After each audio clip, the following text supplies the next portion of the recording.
శ్రీ గురుభ్యో నమః. హరి ఓం. ఇప్పుడు మనం చెప్పుకోబోయేటువంటి అంశం ఏమిటి అంటే అండి, మాఘ బహుళ ఏకాదశి. ఈ ఏకాదశి విశిష్టత ఏమిటి అనేది ఈ వీడియోలో మనం తెలుసుకుందాం. మాఘమాసంలో అమావాస్యకు ముందు వచ్చేటువంటి ఏకాదశిని మాఘ ఏకాదశి అని పిలుస్తూ ఉంటారు. మాఘ బహుళ ఏకాదశి అని పిలుస్తూ ఉంటారు. ఈ ఏకాదశి వ్రతం ప్రతి మానవాళి కూడా చేయాలి తప్పకుండా. ఎందువల్ల అంటే ఎన్నో జన్మల్లో చేసినటువంటి పాపాలని కూడా తొలగించేటువంటి అవకాశం మానవుడికి ఎప్పుడు ఉంటుంది అంటే ఏకాదశి ఉపవాసం చేయడం వల్ల మాత్రమే. అలాగ 24 ఏకాదశుల్లో కూడా ఒక్కో ఏకాదశికి కూడా ఒక్కొక్క ప్రత్యేకత ఉంది. ఈ ఏకాదశి యొక్క విశిష్టత ఏమిటి అనేది తెలుసుకుందాం. ఒకప్పుడు దేవతలు, గంధర్వులు, ఋషులు కూడా భూమి మీద సంచరిస్తూ పాప బంధనాల్లో చిక్కుకున్నారు. అప్పుడు వారు బ్రహ్మదేవుణ్ణి ఆశ్రయించి, ఓ బ్రహ్మదేవ, మేము ఈ భూమి మీద అనేకమైనటువంటి పాపరాశుల్లో ఆశ్రయించున్నాం. ఇది తొలగించడానికి ఏమైనా మార్గం ఉంటే, తొలగిపోవడానికి ఏదైనా మార్గం ఉంటే మహానుభావ మాకు చెప్పండి అని చెప్పి బ్రహ్మదేవుణ్ణి వీరంతా కూడా కోరుకున్నారు. అప్పుడు దానికి బ్రహ్మదేవుడు ఈ విధంగా చెప్పాడండి, మాఘమాస బహుళ ఏకాదశికి ఉపవాస దీక్ష చేసి ఏకాదశి వ్రతాన్ని ఆచరించినట్లయితే మీ పాపాలన్నీ కూడా తొలగిపోయి స్వర్గ మోక్షాలు సిద్ధిస్తాయి అని చెప్పి బ్రహ్మదేవుడు చెప్పడం జరుగుతుందండి. దేవతలు ఈ విధంగా ఈ వ్రతం చేయడం వల్ల పాప విముక్తులై దివ్యలోకాలకి చేరుకున్నారు అని చెప్పి అనేకమైనటువంటి పురాణాలు చెప్తున్నాయి. ఈ కథ ద్వారా ఏకాదశి నియమాలు, ఏకాదశి యొక్క ఉపవాస దీక్ష, ఏకాదశి మహిమ స్పష్టమవుతున్నది. ఈ ఏకాదశి వ్రతాన్ని ఏ విధంగా చేయాలి అనేది చూద్దాం.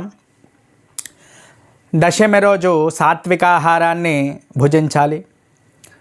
ఏకాదశి రోజు ఉదయాన్నే లేచి, బ్రాహ్మీ కాలంలో లేచి వీలైన వారు నదికి వెళ్ళి స్నానం చేయాలి. లేకపోతే శుచి అయి, ఇంటిలోనే శుచి అయి తరువాత తులసికి అర్చన చేయాలి. తులసి దగ్గర ఒక్క దీపారాధన చేయాలి. దీపారాధన చేసిన తరువాత తులసిని సేకరించుకోవాలి. సేకరించుకున్న తర్వాత నిత్య కృత్యాలన్నీ కూడా నెరవేర్చుకున్న తర్వాత మరి శ్రీమన్నారాయణుడి దగ్గరికి వెళ్ళి ఆ నారాయణుడి యొక్క ప్రతిమ కానీ లేకపోతే ఫోటో కానీ అక్కడ స్థాపించుకుని పెట్టుకుని ఎంతో భక్తి శ్రద్ధలతో ఆ తులసి దళాలతో స్వామిని అర్చించుకోవాలి. పూజ చేసుకున్న తర్వాత షోడశోపచార పూజ చేసుకోవాలి. షోడశోపచార పూజ చేసుకున్న తర్వాత ఆ రోజల్లా కూడా ఉపవాసం చెయ్యాలి. ఇది ఆరోగ్య పరిస్థితిని బట్టి చెయ్యండి. కొంతమంది ఉపవాసం అంటే ఉండలేని వారు ఉంటున్నారు. ఉండగలిగేవారు ఉండండి, లేనివారు ఏదో సాత్వికమైనటువంటి ఆహారాన్నది కూడా భుజించండి. అలాగే ఈరోజు చేయవలసింది ఏమిటి అంటే విష్ణు సహస్రనామ స్తోత్ర పారాయణ, ఇంకా నారాయణ ఉపనిషత్తు, పురుష సూక్త పారాయణ. విష్ణు సహస్రం రానివారి కానీ, ఇవి రానివారి కానీ నారాయణాష్టాక్షరి మహామంత్రాన్ని జపం చేయాలి. ఇది చేయడం వల్ల ఇవన్నీ చేసినటువంటి ఫలితం అంతా కూడా వస్తుంది. భక్తి శ్రద్ధలతో ఈ విధంగా ఈ ఏకాదశి ఉపవాస నియమాలన్నీ కూడా పాటించి ఏకాదశి రోజు శ్రీమన్నారాయణుణ్ణి అర్చించి సేవించినంత మాత్రానే ఎన్నో జన్మల్లో చేసినటువంటి పాపాలన్నీ కూడా నశించిపోతాయి అని చెప్పి చెప్పబడుతోంది. అలాగే అవకాశం ఉన్నవారు రాత్రి జాగరణ చేయాలి. మరి తరువాత అంటే ద్వాదశ రోజు పారణ చేయాలి. ద్వాదశ రోజు ఉదయాన్నే మీకు వీలైతే ఎవరికైనా ఒక స్వయం పాకం బ్రాహ్మణుడికి ఇచ్చి నమస్కారం చేసుకోండి. అలాగే ఆవులకు ఏదైనా గడ్డి కానీ తవుడు కానీ ఏదైనా ఆహారాన్ని వాటికి పెట్టి నమస్కారం చేసుకోండి. 3 ప్రదక్షిణాలు కూడా చేయండి. అది చాలా గొప్ప విశేషమైనటువంటి ఫలితాన్ని కూడా ఇస్తుంది. ఈ విధంగా చేయడం వల్ల మన యొక్క పాపాలన్నీ కూడా తొలగిపోతాయి. ఈ మాఘ బహుళ ఏకాదశి ఎవరైతే ఈ విధంగా చేసుకుంటారో అన్నీ జయాలే కలుగుతాయి అని చెప్పి చెప్పబడుతోంది. అశ్వమేధ యాగం చేసినటువంటి ఫలితం కూడా లభిస్తుంది. పూర్వజన్మలో చేసినటువంటి పాపాలన్నీ కూడా తొలగిపోతాయి. సంతానం లేని వారికి ముఖ్యంగా సంతానం కలుగుతుంది. ఆరోగ్యం చక్కగా లభిస్తుంది. అంతేకాకుండా విష్ణు సాయుధ్యం కూడా కలుగుతుంది అని చెప్పి పద్మపురాణం కూడా చెప్పబడుతోంది. అటువంటి గొప్ప ఏకాదశి అండి ఇది.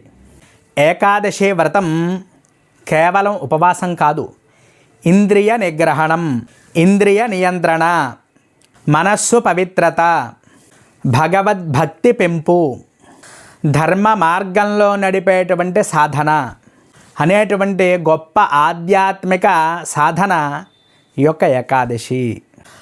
మాఘబహుళ ఏకాదశి శ్రీమన్నారాయణుడికి ఎంతో ప్రీతికరమైనటువంటిది. ఈరోజు చేసేటువంటి ఉపవాసం, జపం, దానం, ధర్మం, నామస్మరణ ఇవన్నీ చేయడం వల్ల ఎన్నో జన్మల్లో చేసినటువంటి పాపాలన్నీ కూడా తొలగిపోయి నారాయణుని యొక్క అనుగ్రహం కలిగి నారాయణుడి యొక్క సాయుధ్యాన్ని పొందేటువంటి గొప్ప అవకాశంగా ఈ ఏకాదశి చెప్పబడుతోంది.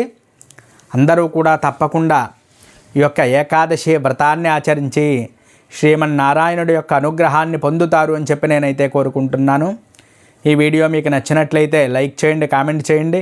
ఇంకా ఎవరైనా మన ఛానల్ సబ్స్క్రైబ్ చేయకపోతే తప్పకుండా సబ్స్క్రైబ్ చేయండి.